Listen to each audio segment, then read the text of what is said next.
Bonjour mes très chers abonnés, bonjour mes très chers collègues.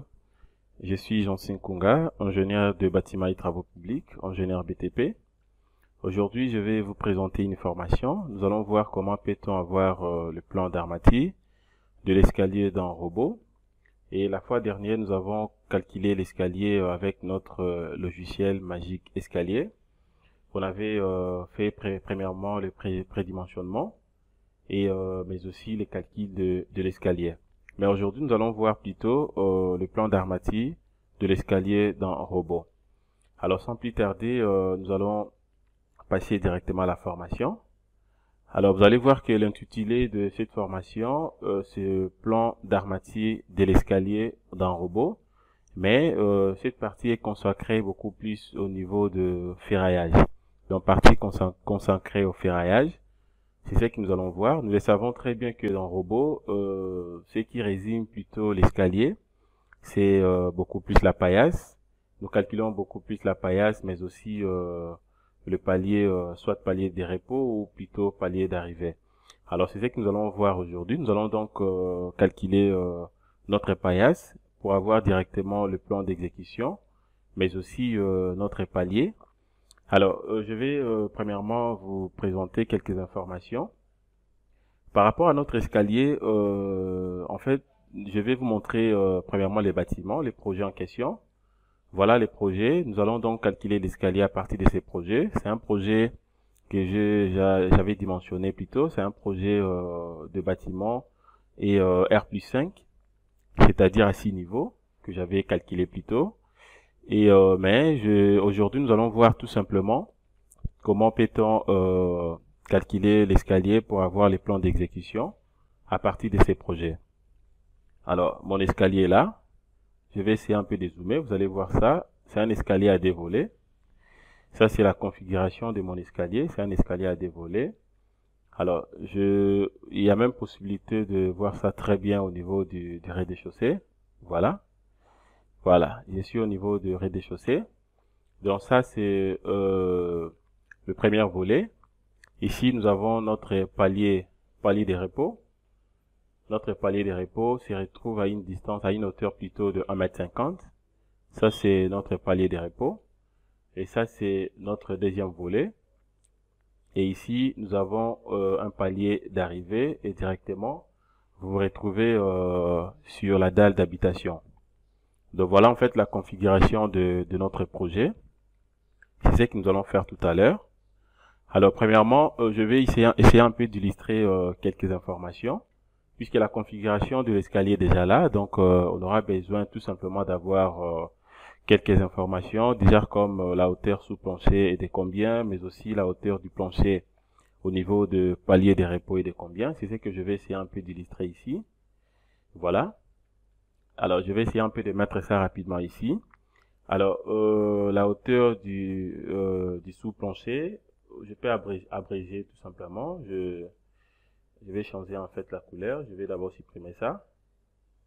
Voilà. Et puis, je vais écrire ça ici. Donc, je peux même abréger tout simplement. HSP. Cela veut dire la hauteur sous-plancher par rapport à notre cas est de 3 mètres. Voilà, et de 3 mètres. La hauteur sous plancher est de 3 mètres. Ça, c'est le premier point. Alors, le deuxième point ici, nous avons également la hauteur et sous plancher par rapport au niveau de palier des repos. Donc, la hauteur du plancher au niveau de palier des repos que je peux tout simplement abréger H. La hauteur du plancher, donc ça sera HP, la hauteur du plancher. HPP, je peux abréger ça comme ça. Et puis R. Bon, l'abréviation, en tout cas, ça dépend. Moi, je mets ça comme ça. Ça dit la hauteur du plancher au palier des repos. Donc, ça sera, c'est juste question de prendre 3 divisé par D. Par rapport à notre projet, donc, c'est 3. Ça dit la hauteur sous plancher divisé par D. Donc, ça fait directement 1,5. 1,5 mètres. Voilà.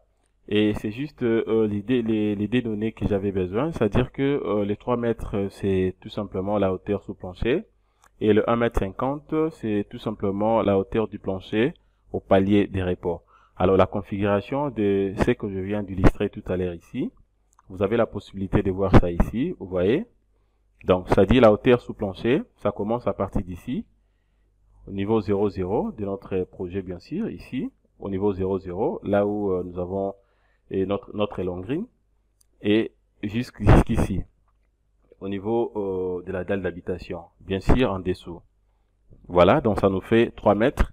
Et puis maintenant la hauteur du plancher au palier des repos, ça dit, nous sommes ici au niveau 0,0, au niveau de notre long green. Vous montez jusqu'au niveau de palier des repos. Voilà, au niveau de palier des repos, ça nous fait directement 1,50, donc 1,5. Voilà, donc c'était juste premièrement d'abord vous montrer la configuration du projet.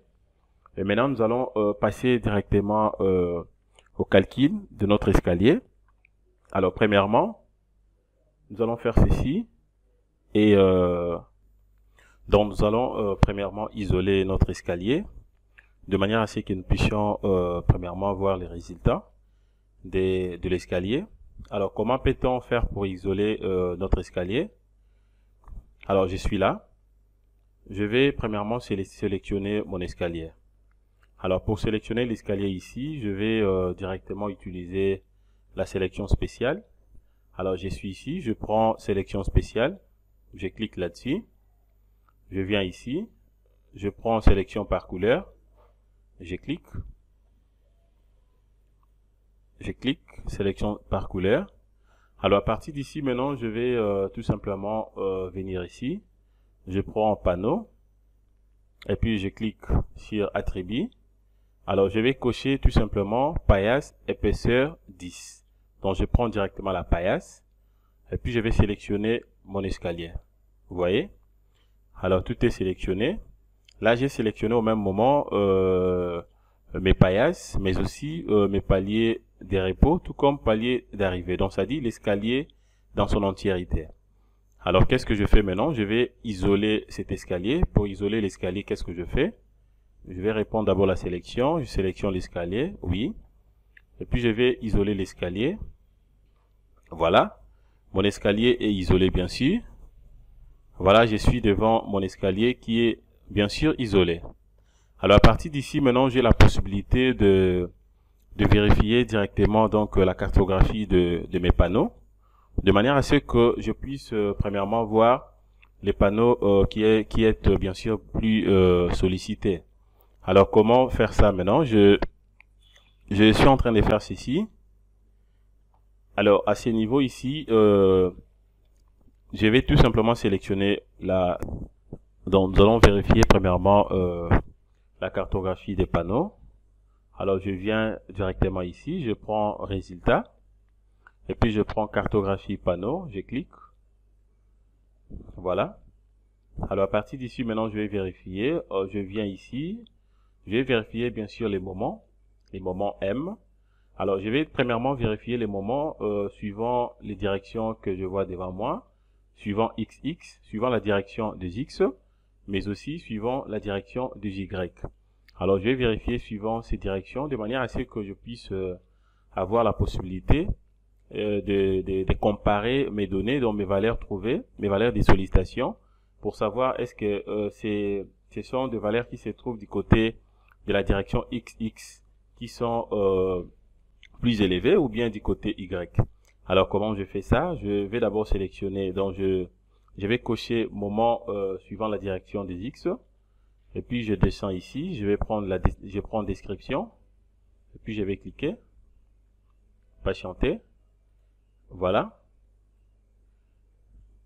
Voilà, à ce niveau, je vais vérifier la plus grande valeur, c'est à quel niveau. Ici c'est bien sûr négatif, ça me fait moins 0,73, de l'autre côté 5,71. Alors, lorsque vous montez, ici, ça fait déjà 18,97, donc c'est supérieur à 5,71. De l'autre côté, ça fait 19,79, et ici, ça fait déjà 20,19. Tandis qu'ici, ça diminue, ça fait 19,79. De l'autre côté, ça fait 18.22. Ici, ça fait 7. Ici, ça fait combien? Ça fait donc 17.73. Voilà. Ici, ça fait 20.19. Donc, suivant la direction des X, nous sommes en train de voir que la plus grande valeur ici, c'est au niveau de notre palier, c'est au niveau de notre palier des repos. Au niveau de notre palier des repos, donc ça fait c'est 20.19. 20.19. De l'autre côté, donc la plus grande valeur, c'est au niveau du palier des repos. C'est 20.19. Alors, je vais vérifier également suivant la direction des Y. Je vais décocher ça. Je prends directement Y. Je vais cliquer. Voilà. Suivant la direction des Y, je suis là. Je vais vérifier à partir d'ici. D'abord, au niveau du rez-de-chaussée ici, ça c'est négatif, négatif. Ça fait moins 2.80. De l'autre côté, ça fait moins 1.78. Ça fait 2.62. Alors, c'est petit. Ici, ça fait 35.18. À ce niveau, ici, ça fait 35.18. Vous voyez? Ici, c'est au niveau de notre palier d'arrivée. Ça fait 35.18. Alors, je vais monter un tout petit peu. Nous allons voir la plus grande valeur. Je vais monter. Je monte. Ici, ça fait 35. De l'autre côté, ça fait 34.97. Ici, ça fait 32. 32.74. Ici, ça fait 30.17. Et ici, ça fait 8.16. De l'autre côté, ça fait 22.28. Alors, ici, ça fait 20.53. Donc, suivant la direction de Y, la plus grande valeur, c'est à ces niveaux. Vous voyez, c'est à ces niveaux. Donc, c'est à peu près au niveau de notre, du plancher des rez-de-chaussée. Aussi, du côté R+1. Donc, ça fait 35.18. Vous voyez, ça fait 35.18. Retenez que la plus grande valeur, ici, ça fait 35.18. Je vais essayer un peu de rentrer en arrière. Je prends suivant la direction des X. Je vais cliquer. Ici, la plus grande valeur, c'était combien? Ici, c'était négative. Vous voyez, c'était négative. Je vais monter un tout petit peu. La plus grande valeur ici. Voilà, c'est inférieur par rapport à ce qu'on a trouvé dans la direction des Y. En Y ici.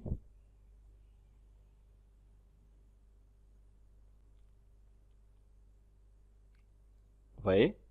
Donc, c'était juste pour vérifier premièrement la cartographie. Alors, vous allez remarquer que, voilà. Voilà, donc nous venons de voir la cartographie de nos panneaux. Voilà, dans la plus grande valeur par rapport à notre cas, donc c'est donc 35,18. Attention, soyez quand même prudents à ces niveaux. Vous allez voir que nous sommes en train notre structure a été calculée en ELI, après a été combinée plutôt en ELI avec effet divan. Mais vous allez voir que avant de faire tout ce que nous sommes en train de faire comme analyse de la cartographie, il faut vérifier à ces niveaux ici. Il faut vérifier si, par exemple, vous avez, dans les calculs, vous avez tenu compte de l'effet du vent. Il faut directement ici, il faut choisir aussi effet du vent. Mais par contre, ici, vous avez combiné, vous êtes en train de calculer, par exemple, un bâtiment R+1 ou R+2, dont vous n'avez pas tenu compte de l'effet du vent. Donc, c'est-à-dire que vous allez prendre tout simplement la combinaison de ELI que vous avez faite, et puis vous allez directement vérifier la cartographie. Comme chez moi ici, comme c'est vraiment, c'est un bâtiment à 6 niveaux que j'avais calculé, donc j'avais tenu compte de plusieurs paramètres. C'est pour cela que dans les calculs, je pris élu avec effet du vent. Voilà, donc c'est 35.18. Alors maintenant, nous allons passer au dimensionnement. Alors, cela revient à dire quoi? Dans la direction XX, nous avons trouvé de petites valeurs, mais suivant la direction Y, c'est là où nous avons trouvé une valeur de 35.18. Alors nous allons dimensionner directement et ces paliers d'arrivée. Alors, le plan d'armature que nous allons trouver ici, donc le plan d'armature de l'escalier que nous avons trouvé au niveau de notre palier d'arrivée, c'est ce que nous allons donc répartir de l'autre côté. Donc, nous allons le mettre également pour d'autres paliers, mais aussi il y a possibilité de prendre tout simplement le même plan d'armature et puis uniformiser ça dans nos différentes plutôt paillasses. Mais par contre, ou alors vous avez la possibilité aussi, comme ici nous avons trouvé donc la plus grande valeur de notre parmi nos paliers est de 35,18. Donc nous allons dimensionner ces paliers, mais aussi vous pouvez vérifier pour le paillasse. Donc vous vérifiez comme ici ça nous fait moins 5,02. De l'autre côté ça fait moins 2,80. Vous vérifiez partout là. Dans la paillasse qui aura la plus grande valeur, vous allez sélectionner aussi cette paillasse et vous la dimensionnez également. Donc voilà, en fait c'est ça. Par rapport à notre cas, il y a même possibilité aussi de voir aussi le maillage de nos panneaux plutôt, de la cartographie. Alors pour faire ça, c'est juste question de cocher ici et puis j'applique. Vous voyez? Donc vous allez voir que la sollicitation ici, dans la cartographie, la sollicitation est fonction des couleurs. Et fonction des couleurs, vous allez voir ici, vous voyez. Donc c'est cette partie qui est beaucoup plus sollicitée, c'est ici. C'est cette partie. Voilà, dans le 35.18, c'est à ces niveaux. C'est là où il fait vraiment rouge. C'est à ces niveaux que nous avons obtenu la valeur de 35.18. Voilà, donc nous allons dimensionner notre palier. Alors, comment faire pour dimensionner directement le palier? Je vais décocher d'abord tout ça. J'applique. Je vais sélectionner. Je peux sélectionner directement à partir d'ici. Tout comme je peux rentrer dans la structure et puis je sélectionne là-bas. Je peux sélectionner directement ici. Voilà. Et puis je vais passer directement au dimensionnement. Je viens ici, je prends dimensionnement. Alors je prends ferraillage théorique, dalle, voile BA. Je clique là-dessus, je vais patienter. Voilà. Et puis à partir d'ici maintenant, je peux même fermer ça.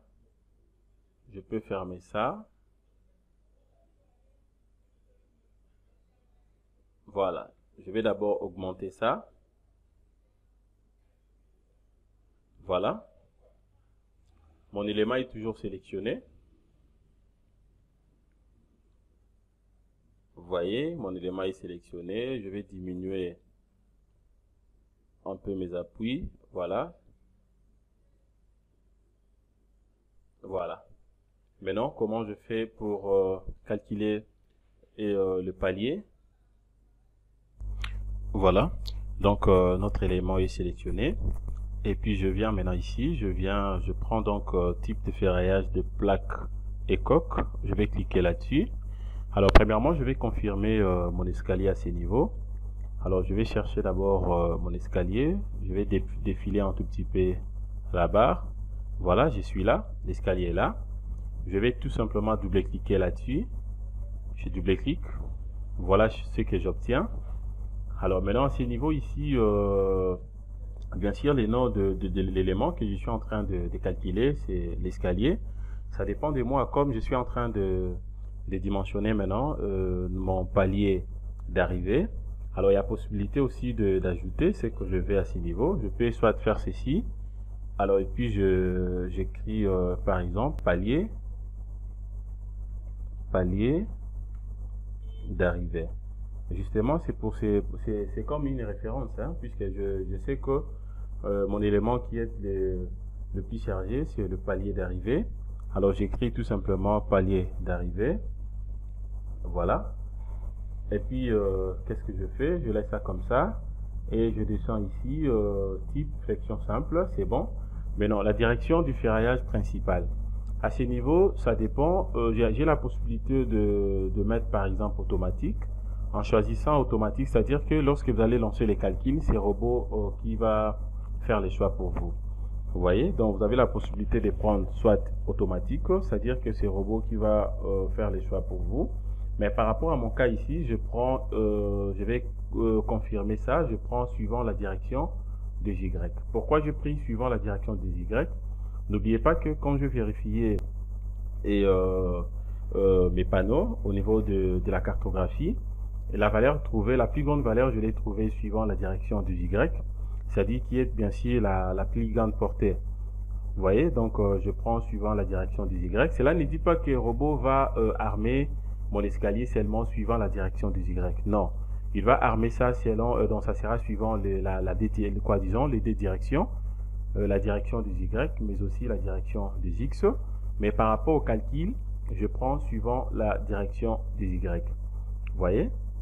Ah, et puis maintenant, je fais quoi? Je viens ici. Je vais prendre aussi matériaux. Matériaux ici. Alors, je suis là. Matériaux ici, béton 20, je laisse ça comme ça. Résistance caractéristique 20 mégapascal, c'est bon. Et puis, poids volumique ici. Je vais confirmer des 1500 kg par mètre cube. Voilà. Et puis ici, classe de l'acier, 400. Oui, c'est bon. Voilà.